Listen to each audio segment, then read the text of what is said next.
If you want to get the most out of your Osmo Mobile 8P, then watch this video. And I'm going to show you how to get the most cinematic footage using this device.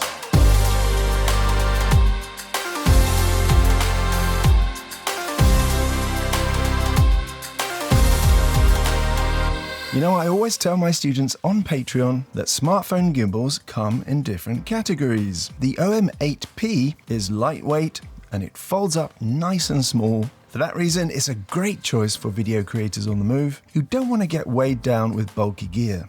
The OM8P follows on from the OM8. So what is the difference? Well, the big change is the introduction of the frame tap detachable remote. Compared to previous Osmo mobile gimbals, this is actually a pretty big change, so we'll be going over that. There's also a touchscreen with loads of controls. There's a direct feed from your AI tracker camera, and you can even use it to mirror the screen on your phone. And when you're using the frame tap control as a remote, you can use it up to 10 meters away from the gimbal. So if you bought the AI tracker package, then you'll most likely have the Multifunctional Module 2. The previous one is now going to be called the Multifunctional Module 1. And the difference between the two is that the new one is just an AI tracker plus fill light, whereas the old one allowed you to route your DJI mics to your smartphone. And in fact, you can actually still use the first multifunctional module with the OM8P if you want. Module 1 allows you to connect wireless DJI mics, like I just said, but it also stops you from using the MagSafe clamp. Module 2, on the other hand, loses the audio feature, but now it allows you to use the MagSafe clamp. The OM8P has stronger inbuilt tripod legs, so they're now metal, and they're a little bit longer, so they do offer more stability than the ones on the OM8. There's also a new green indicator light around the pan motor, and this is going to start flashing at any time that you're successfully tracking. And that's whether you're using the AI tracker, the Mimo app, or Apple DockKit. So I'm going to show you how to get to grips with everything, how to use the detachable remote, how to use the ActiveTrack 8.0, and more. Once you've activated your gimbal using the DJI Mimo app and charged it using the USB-C port on the side, the next thing to do is mount your smartphone to the clamp. Attach the clamp so that the camera symbol points towards the cameras on your phone. You can use your phone with or without a case. The Osmo Mobile 8P supports smartphones, including case weighing 170 to 300 grams with a width of 67 to 84 millimeters and a thickness of 6.9 to 10 millimeters. At least that's what the official documentation says. So make sure that the clamp is flat against the back of your phone. Make sure there's no gaps and that the clamp is roughly in the middle of your phone. If you're using the MagSafe clamp, then make sure that it's in the right place on your phone, because if this part is at a little bit of an angle, then the magnetic power is going to be much weaker and your phone can then fall off the gimbal. And that's happened to me a couple of times. To power on the gimbal, all you need to do is open it out and then it's going to auto power on. If you fold up the gimbal again, it's going to power off. But you can also power the gimbal on and off by long pressing the power button on the side. To refold the gimbal, position the roll motor so that when you fold the gimbal, it sits against the trigger. And this pin here should just sit in this little indentation, and that's going to stop it moving around while you're carrying it. Now, if you find that your phone isn't level, you can use the DJI Mimo app auto calibration. And if it still isn't right, you can go into the app and adjust the level manually. If you're out filming and you can't remember what a particular button does or how to activate a certain feature, there's actually a quick way to remind yourself. Open the settings in the Mimo app by tapping these 4 circles in the corner, and then just tap on Beginner Tutorial, and you can swipe through a few screens here that give you the basic information that you need. And if you look further down, there's also a quick start guide and a device tutorial, as well as a FAQ. So there's plenty of information there if you get stuck. Now make sure that you have Bluetooth enabled on your phone, and if the gimbal is switched on, when you open the DJI Mimo app, it should find the gimbal and then pair automatically. And then just go ahead and update firmware if you see this message on your phone screen. So you can actually use your gimbal with or without the Mimo app, but certain features are only available via the app, for example, ActiveTrack With the OM8P, you've got a few physical controls, and then you've got a lot of other controls and settings that you can find by navigating within this little new mini touchscreen. So when the gimbal is folded, if you actually short press the power button, it's going to show you the battery level of the device. And the gimbal actually has two batteries. We've got one for the gimbal itself and then one for the remote. So you're going to see levels for both there. Once the gimbal is open and active, the power button can also be used to change gimbal modes. Short press to cycle around them, and you're going to see the current mode on the little mini screen. On the front of the remote, we have the record button, so we just press that once to start and stop recording. And if your phone is connected to the gimbal via Bluetooth, this is going to work for any camera app, so including your phone's native app. There's a joystick, and beside the joystick is a function button. If you press the function button, the joystick switches between moving the gimbal and zooming in and out. Remember that you can only zoom with the joystick if you are using the Mimo app. If you do a quick press up or down on the joystick, it will switch to the next focal length on the device. The joystick is actually touch sensitive, so if you just push it a little bit, the gimbal is going to move slower, or the camera is going to zoom slower. So here's some tips to get really smooth footage. Don't start recording and then run around like it's the Gimbal Olympics. Just move as slowly and as carefully as you can.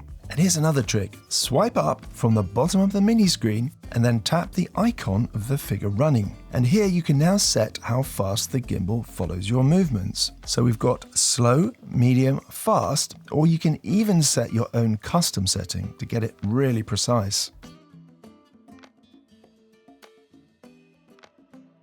For smooth shots, you really want your gimbal just to ease slowly out of the shot. And for that, I'll just have this setting on medium or slow.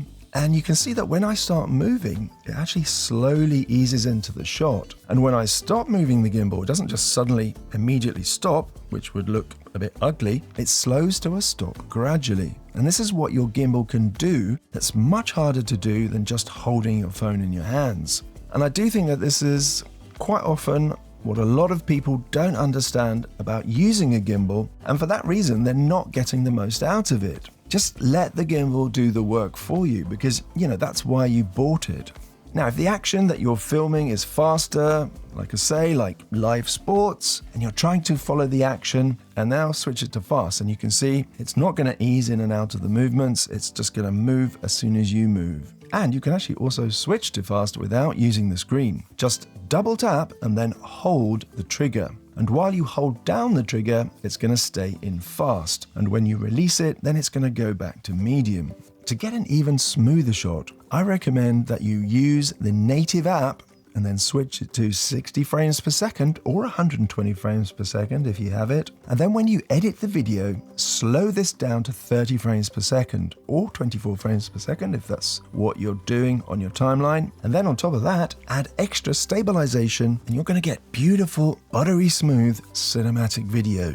And these are exactly the kind of tips that you can find in my book, Smartphone Videography Beginner to Advanced, which you can find on Amazon.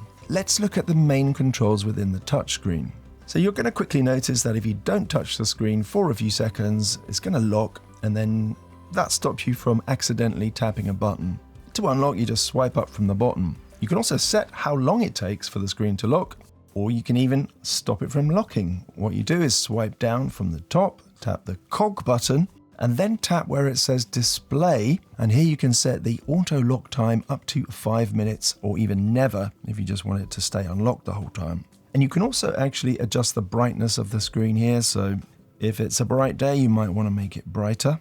Right at the top we have some indicators. So from the left we've got the little phone icon which tells you if your phone and gimbal are connected via Bluetooth, and next to that is the green tracking icon. And when you're tracking a subject, it's going to start flashing, just like the little green indicator light on the motor. And if you're not tracking, it's just going to stay solid. And finally, at the top here, we've got the battery level indicator. And if you tap that, it's going to bring up battery levels for both the gimbal and the remote. So the rest are buttons. Top left, we have the current mode. Tap that and then swipe to change modes. But like I say, you can just short press the power button. The next button rotates the gimbal 180 degrees. So if you want to capture yourself with one of the rear cameras, you can use this to rotate the phone. And you can also do this by tapping the trigger 3 times, which is probably easier to be honest. The next button only works when you're using the Mimo app. And all it does is switch between photo and video mode in the app. In the middle, we have the landscape to portrait button. And then finally, the switch button. So if you're using the Mimo app, press this once to switch between front and rear cameras.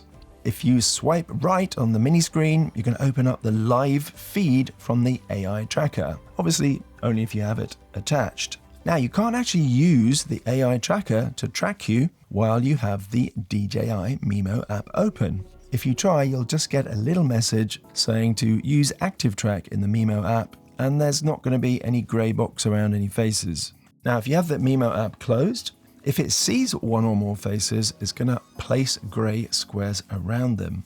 And you can just tap on a face to start tracking that face. And you can also actually just tap the trigger once and it's going to start tracking whichever face has the green arrow above it. And to stop tracking at any time, just tap the trigger once again. There's actually also a third way to start and stop tracking. Just press in the joystick, as if it's a button. And there's actually another way to start tracking, and that is just to swipe over the subject that you want to track. And by the way, you don't need to use this feed if you want to track with the AI tracker, but we'll actually look at that in the section where I go through all the tracking stuff. So if you want to close the live AI tracker feed, then just swipe left from the right of the screen. To use screen mirroring, you just swipe left on the screen, and this is going to allow you to see exactly what's on the screen of your phone. So that's going to be useful if you're solo shooting and you want to capture yourself with the rear camera. It just gives you a way of seeing what you're framing. Or you just might be using the remote at a distance and you can't exactly see what's on the screen of your phone. So this actually works a little bit differently depending on whether you're using an Android or an iPhone. With Android, you need to set up mirroring within your phone and connect it directly to the remote. With an iPhone, you need to set up the mirroring within the Mimo app. And screen mirroring works using direct Wi-Fi between your phone and the remote. And it works up to about 25 meters in ideal conditions. With an iPhone, tap the 4 dots in the corner of the Mimo app, tap Screen Casting, then tap Connect and Enable. Then tap Start Broadcast. The circle at the top is going to go red and you're going to see a counter ticking. As if you were recording. And if you've swiped left on the mini screen, you will now see a live feed of your iPhone screen. And you're going to see whatever is open on your phone, camera, email, app screen, or whatever. So you've got 2 buttons at the bottom. The left corner button expands to fill the screen. The right corner button switches between landscape and portrait. If you're doing this on an Android phone, swipe down from the top to open the quick settings panel in your phone. Look for the button called Cast, Screencast, Smart View or something like that, and then tap it. And you should get a list of devices. And here you want to choose Osmo Frame Tap, and that's the remote. Then after a second or two, your phone's screen should appear on the remote, and you get exactly the same effect as you get with the iPhone. So you have 4 basic modes to choose from. Pan and tilt follows horizontal and tilt movements, but it locks the roll movement. So this is a good mode for general use, and it allows you to move and then tilt up and down as you're moving. Pan follow locks tilt and roll, and the gimbal is just going to follow your pan movement only. So this is good for tracking shots, and as well you can extend the handle and then create really cool crane shots. First person view follows all the movements, and this is good for more creative shots where you want complete freedom to move the camera. So it's a bit like taking your audience on a roller coaster ride. And finally we've got spin shot, which is for creative barrel roll effects. And in this mode, push the joystick left or right and it'll turn your smartphone in a circle. And if you find that your phone is angling up slightly, you can actually straighten it by just pulling up the pan motor a little bit and then adjust the hinge. And like I say, the joystick is actually touch sensitive. So this means that you can adjust the speed of movement by how much you push the joystick. If I want to create a slow barrel roll, for example, I can just push the joystick a small way, left or right, and if I want it to go faster, I just push it all the way. So apart from changing the follow speed and rotating the camera 180 degrees, as well as starting and stopping tracking, the trigger has a couple of other functions. If we press once and hold the trigger, we're going to enter locked mode. And this means that none of the motors are going to respond to your movements. So this mode is really useful for smooth push and pull movements, where you want maximum stability and no kind of accidental shifts in your framing. And on the mini screen, you can actually see that it now says that you're in locked mode. When you release the trigger, you're going to go back to the previous mode. But if you tap on the screen, you can lock it in locked mode. And that means that you don't have to keep holding your finger down on the trigger. Finally, double tap the trigger, and that's going to recenter the camera. And you're probably going to find yourself doing that a lot. The DJI OM8P allows you to monitor and control your gimbal using an Apple Watch. But now that you have a detachable remote, you probably aren't going to bother with this feature. But if you do want to know how to use it, you can watch my OM8 tutorial where I go through it there. The Osmo Mobile 8P offers 3 main tracking methods. First, there's the AI tracker, if you have it attached. And when you're using the DJI Mimo app, you can select a subject on your phone screen and the gimbal will automatically track it. The app also supports multi-subject tracking, and it lets you switch targets by tapping different detection boxes. And this is called Active Track 8.0. And the third option is Apple DockKit if you have an iPhone. Make sure Bluetooth is enabled on your iPhone, which it probably is because you need it to be enabled to connect to your gimbal anyway. Now, NFC with iOS 26 actually runs in the background, so you don't have to enable it on iPhones because basically it's always enabled. Now, Apple DockKit does not work with the multifunctional module attached, so you have to remove that first. And then hold your iPhone close to the NFC area of the gimbal. Now you should get a pop-up window, so tap to connect. And you can use any app that supports Apple DockKit, like your native camera app, FaceTime, Blackmagic Camera, and so on. On the downside, it only tracks people's faces, and actually it doesn't perform as well as other forms of tracking. It's a little bit sort of laggy, it's sort of slow to react. Now the idea is that once you've gone through this procedure, setting up the DockKit, it should automatically connect next time your iPhone is near the powered up gimbal. But this isn't exactly how it works in reality, because this is what actually happens. So first you make the connection, place your phone on the gimbal, open a compatible app. So here I'm using the native iPhone app. When you see that grey square, that means it's found your face but it hasn't locked on yet. Once it goes yellow, now it's tracking you. And the green light on top of the pan motor is going to pulse when it's tracking as well. Okay, so fine, press record and record something, or do a FaceTime or whatever. But now when we close the camera app, we get this little DockKit symbol in the dynamic island, which tells you that DockKit is running in the background. And in fact, it's still tracking me as I move around, even without the camera. But now when we open the DJI Mimo app, it connects to that instead, and the DockKit connection is disabled. And it also switches off DockKit in the background. So now when I switch back to the native camera, we'd expect that it's just going to connect back to the DockKit again, wouldn't we? That sort of makes sense, doesn't it? But actually, it doesn't do that. And if we want to start DockKit tracking again, we're going to need to take the phone off and then go through the same procedure as we did when we first set it up. And it even says here in this little box, configuring for the first time, even though it's already configured from before, you would have thought, but apparently not. So once it's sort of disconnected from DockKit, you have to do this again, and then you have to go through that, and you have to wait for it to finish configuring for the first time. And so really, it's not a very convenient feature. And anyway, the tracking isn't as good as when using the AI tracker. If you have the Fill Light AI tracker attached, swipe down on the mini screen and then tap the light button. And top right is a little toggle switch, so tap that to switch on the light. You can now slide your finger left and right on the light temperature controller to adjust from warm to cold, or you can swipe up and down on the brightness controller until you get the right amount of light. And I'd say that this light is actually pretty effective at short distances. And to close the light control, just tap this little tiny arrow in the top left, which can be a little bit fiddly. Much easier, just swipe right on the screen. So if you want to use the module for tracking, like I say, you just got to switch out of the Mimo app and then use any other app. If you use the Mimo app, the gimbal is going to disable the module tracking and it's going to use Mimo Active Track instead. If I switch to the iPhone 17 Pro native camera now, there's two ways to get it tracking. The first way is to press the trigger once. The module uses faces to track, so if it sees a face, it's going to start tracking. And if it sees more than one face, it'll just start tracking the most prominent. When it's tracking a subject, the green ring light is going to start pulsing slowly. So the second way to get it to track is to use a hand gesture. Hold up the palm of your hand and the green ring light starts pulsing slowly again as it's tracking you. If you want to adjust the subject position, just make this U sign with both hands and you're going to see that it stops pulsing. The subject can now move position within the frame and then make that sign again.